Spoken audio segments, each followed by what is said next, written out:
বাকি আছে, যারা আবার 46-এর পরীক্ষা। তো বিগত কয়েকদিনের মুভমেন্টের মধ্যে গত 8ই এপ্রিল পিএসসি একটা রুটিন দিয়েছিল, 44তম ভাইবা রুটিন, যেখানে 8ই মেতেও ভাইবা ইনক্লুড ছিল এবং সেই ভাইবাটা 16ই জুন শেষ হওয়ার কথা ছিল।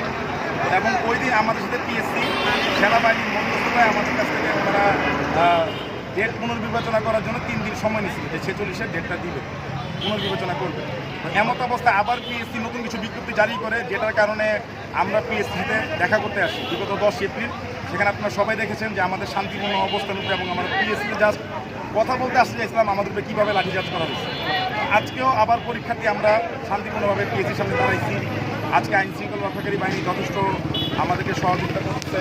পিএসসির ভিতরে আমাদের প্রতিনিধিরা যাবে, কমিশনের চেয়ারম্যান স্যার সময় দিচ্ছেন, কথা শুনবেন।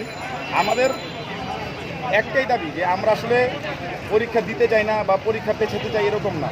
আমাদের যে ডেটটা অ্যানাউন্স করে দেওয়া হয়েছিল, এই ডেটটা অ্যানাউন্স মানে হঠাৎভাবে করে দেওয়া হয়েছে। কারণ আপনারা বিগত সালে যখন একটা প্রিলিমিনারি পরীক্ষার রেজাল্ট দেওয়া হয়, সেটার নিচেই একটা সম্ভাব্য মাস লেখা থাকে, যে লিখিত